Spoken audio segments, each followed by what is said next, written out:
வணக்கம். இந்த தமிழ்நாட்டில் மும்மொழி கொள்கையை பற்றி 2-3 வீடியோ பார்த்தோம். இப்போ இதில் ஒரு முக்கியமான விஷயத்தை நம்ம பேச வரோம். என்ன விஷயம் அப்படின்னா, இந்த தமிழர்களுக்காக தமிழ் மொழி விஷயம் தானே இந்த மும்மொழி கொள்கை. அதாவது மத்திய அரசனுடைய 3 மொழி படிக்கணும் அப்படின்னு இந்தியா முழுவதும் ஒரு கொள்கையை கொண்டு வந்தாலும் கூட தமிழக அரசு ஏற்கலை. ஏன்னா தமிழர்கள் நலன் தமிழ் படிக்கணும்னு சொல்கிறோம். ஆனால் இங்கிலீஷ் தான் படிக்கிறோம். இருந்தாலும் தமிழ் படிக்கணும், தமிழை முன்னேற்றணும். வேறு மொழியெல்லாம் நம்ம கற்றுக்க வேண்டிய அவசியம் இல்லை. இங்கிலீஷ் இருக்குது, இன்டர்நேஷ்னல் லாங்குவேஜ். அது உலகம் முழுக்க நம்ம போய் வேலை பார்க்குறதுக்கோ இல்லை தொழில் செய்கிறதுக்கோ உதவியாக இருக்கும் அப்படின்ற வாதத்தில் நம்ம பல வருஷமாக ஓடிட்டு இருக்கோம். ஹிந்தியை நம்ம ஏற்கனவே எதிர்த்தோம். ஏன் எதிர்த்தோங்கிறது தெரியாது, ஆனால் எதிர்த்தோம். இப்போ 3வது மொழியாக ஹிந்தி இல்லைனாலும் கூட ஹிந்தியை நம்ம ஹிந்தின்னு சொல்கிறோம். 3வது மொழியே இருக்க விரும்பலை. 3வது மொழி யாருக்கு தேவையில்லைங்கிறது அப்புறம். ஆனால் தமிழ்நாட்டில் இருந்து தமிழர்கள் சார்பாக எதிர்ப்பு குரல் அதிகமாகிட்டே இருக்குது. பாராளுமன்றத்தையே முடக்கிறாங்க. கிட்டத்தட்ட பாராளுமன்றத்தை முடக்கிறவங்கெல்லாம் பாருங்களேன். நம்ம எம்பிக்கெல்லாம் பாருங்கள். இந்த கம்யூனிஸ்ட் எம்பி மதுரைக்காரர் இருக்கிறாரு.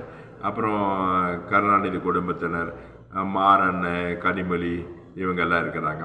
இந்த எல்லாருமே பார்த்திங்கன்னா அதிகமாக அந்த தமிழருக்கு ஆதரவாக அல்லது 3வது மொழி எதிர்க்கிறதா குரல் கொடுக்குறவங்க எல்லோரும் பாருங்கள்.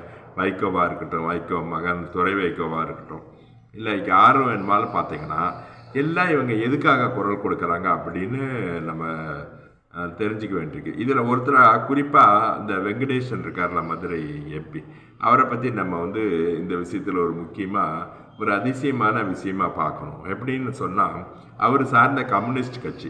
அவர் கம்யூனிஸ்ட் கட்சி சார்ந்து இருந்தாலும் கேரளாவில் பாருங்கள், கம்யூனிஸ்ட் ஆட்சி செய்கிற கேரளாவில் 3வது மொழி ஹிந்தியே. 3வது மொழின்னு இல்லை, ஹிந்தியே அவங்க ஏற்றுக்கொண்டு படிக்கிறாங்க. சரி, கம்யூனிஸ்ட் சித்தாந்தத்தை கொண்ட இவர் கம்யூனிஸ்ட் ஆட்சி செய்கிற ஒரு மாநிலத்தில் பின்பற்ற கொள்கையை கூட இவர் பின்பற்ற வேண்டாம்னு நினைக்கிறாரு. அப்படின்னு என்னது, தமிழ் மேல் அவருக்கு பற்று. மற்ற இந்தியாவில் உள்ள எல்லா மொழியும் பேசுகிறவங்களும் ஏற்றுக்கொண்டாலும் கூட தமிழ் மொழி மேலே உள்ள பற்றுதலால் அவர் என்ன பண்ணுறாரு, தன்னுடைய கம்யூனிஸ்ட் கட்சி ஆட்சி செய்கிற மாநிலத்தில் பின்பற்ற ஒரு விஷயத்தை கூட தமிழ்நாட்டில் பின்பற்ற மாட்டோம் அப்படின்னு தமிழர்கள் சார்பாக குரல் கொடுக்குறாரு. இவர் யார்? இவர் தமிழ் பேசுகிறவர் கிடையாது.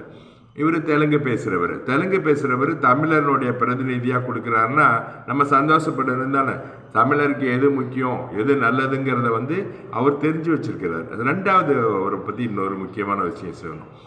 இவர் தமிழ்நாட்டில் தமிழர்களுக்கு அடுத்த அதிகமாக வாழக்கூடியவர்கள் தெலுங்கர்கள்.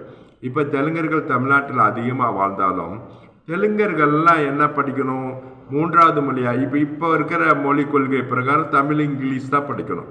3வது மொழிக் கொள்கையாக என்ன படிக்கணும், தமிழ் படிக்க அவங்களுடைய மொழியான தாய்மொழியான தெலுங்கை படிக்கிறதுக்கு வாய்ப்பு கிடைக்கிது. அப்போது தான் சார்ந்த சமுதாயம், அதாவது தெலுங்கர் சமுதாயம் தெலுங்கு படிக்க வாய்ப்பு கிடைச்ச போதும் கூட அதெல்லாம் வேண்டாம், எங்கள் தெலுங்கர்களும் தமிழும் இங்கிலீஷும் படித்தா போதும் அப்படின்னு நினைக்கிறாருல. அது எவ்வளோ பெரிய விஷயம். ஒரு தமிழருக்காக ஒரு தெலுங்கர் தங்களுடைய தெலுங்கு மக்களே பாதித்தாலும் பரவாயில்ல அப்படின்னு நினைக்கிறார் பாருங்க. அது ஒரு பெரிய நல்ல விஷயம் தானே. சரி, அடுத்தது இவர் தெலுங்கர். இந்த தெலுங்கு பேசுகிற 2 மாநிலம் இந்தியாவில் இருக்குது. அதாவது தெலுங்கானா, ஆந்திரா. அந்த மாநிலத்தில் இந்த 3வது மொழி மும்மொழி கொள்கையை ஏற்றுக்கிறாங்க.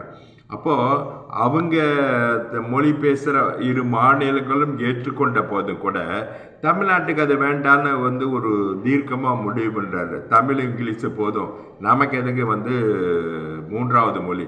அதாவது 3வது மொழி தெலுங்கு படிக்க வாய்ப்பு இருந்தும், 3வது மொழி வேறு ஏதாவது மொழி படிக்க வாய்ப்பு இருந்தும், 2வது பெரும்பான்மையினராக இருக்கிற தெலுங்கர்கள் தெலுங்கு படிக்க வாய்ப்பு இருந்தும், அதே மாதிரி தெலுங்கானா, ஆந்திராவில் தெலுங்கை தவிர அவங்க ஹிந்தி படிக்கிற வாய்ப்பு கிடைக்கிற போது கூட தமிழ்நாட்டில் இருக்கிறவங்க ஹிந்தி படிக்கலனாலும் பரவாயில்ல, தெலுங்காவது படிக்கணுன்ற வாய்ப்பை கூட புறக்கணிச்சு தமிழ் வாழ்கன்னு பாராளுமன்றத்துக்குள்ள கிளின்னு கிழிக்கிறாரு. ஆளும் பாரதிய ஜனதா கட்சியை பொழந்து எடுக்கிறாரு. என்ன பாருங்க, ஒரு தமிழ் மக்கள் நல்லா இருக்கணுங்கிறதுக்காக இந்த பாராளுமன்றத்தையே முற்றுகிற எல்லாரும் பாருங்கன்னா தெலுங்கர்கள். அதிசயம் தானே. நம்ம தமிழ்நாட்டில் பார்த்திங்கன்னா ஒரு துரை வைகோவாக இருக்கட்டும், இல்லை மதுரை எம்பி, திருச்சி எம்பி, அல்லது மாறன் குடும்பத்தினராக இருக்கட்டும், கனிமொழியாக இருக்கட்டும், இப்படி எல்லாரும் தமிழர்கள் சார்பாக பேசுகிறவங்க தமிழர் யாரும் இல்லை.